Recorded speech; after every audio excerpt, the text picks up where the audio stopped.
Coronavirus means flexible working has become the norm for tens of millions of people around the world. So, will it be a lasting change? Let's get more with Aaron.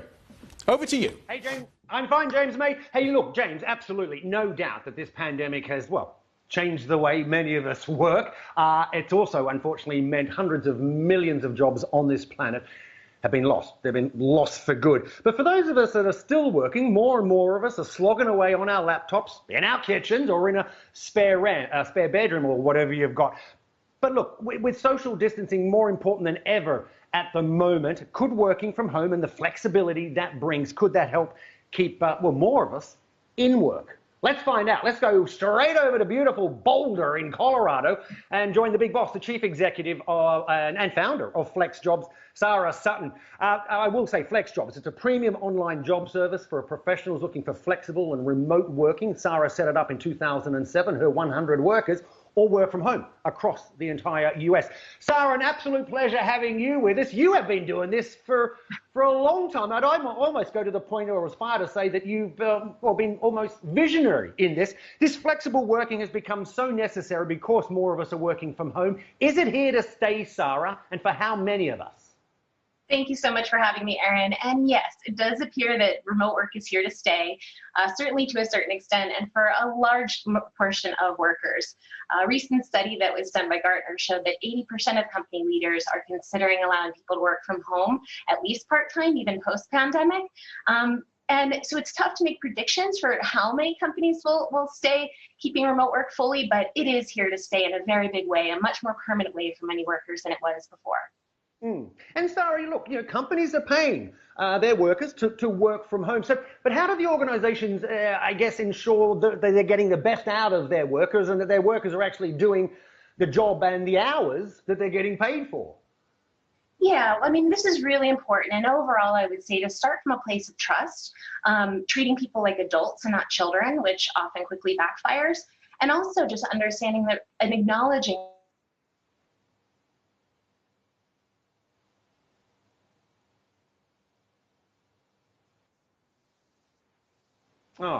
Unfortunately, James, I think we've lost Sara. I'm just getting into it.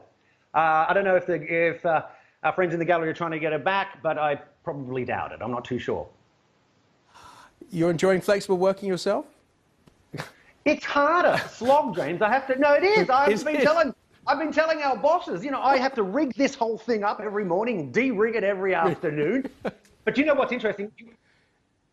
Oh, hang on, James. I could continue talking to you, James, but we've got Sara back. Sara, look, let me ask you this. Yesterday, we had the latest weekly US unemployment numbers, another 1.4 million people. The International Labour Organization tells us 400 million jobs have gone worldwide. So I'm just wondering, how important will this flexible and this remote working be? Could it actually be the trick to help repair our damaged economies? Well, I mean, I think it's also important to remember that it has been a trick already. Remote work has been a lifesaver for many organizations and been the difference between keeping their doors open or having to shut their doors. So I think it's really critical to remember. And in that International Labour Organization study, it showed that 1.6 or 1 out of every 6 positions globally should be prone to being able to do remote work, and 1 out of every 4 positions in developed advanced countries. When it comes to jobs being posted on your site, what trends are you seeing since the pandemic, since the lockdown? We haven't seen many changes from geographic regions per se, but we have seen a lot of the same drop-offs in fields such as hospitality, travel, some real estate, areas of that nature. But we've also seen a lot of growth. We've had our medical and health, education and training, computer and IT, customer service. Those roles are all up by quite a bit. One of the problems that has surfaced with all of us, many of us, I should say, working from home, I believe at one point during the midst of the lockdown, there were 2.4 billion workers around the world working from home, Sara. But is mental health. That's really surfaced and huge concerns over that with workers having to be isolated and working from home.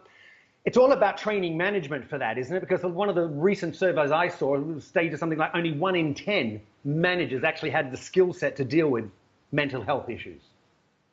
Yes, I mean, I think it's really critical, not just at work, but as at home as well.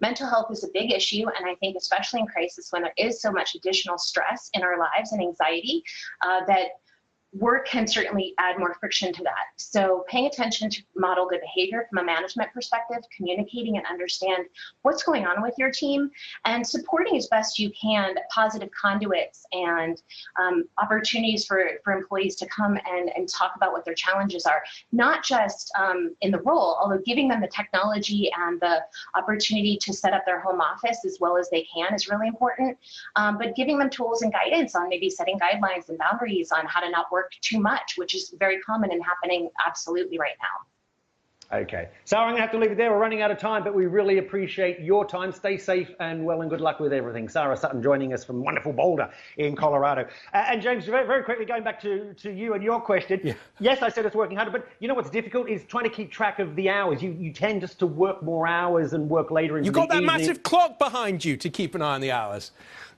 Yeah, no. I'm up at 10 o'clock, 11, still on the phone doing emails, mate. Huh? I get it. You have a lovely, but I'm done for this week. You have a lovely weekend. All right, Aaron, thank you so much. Nice to speak to you.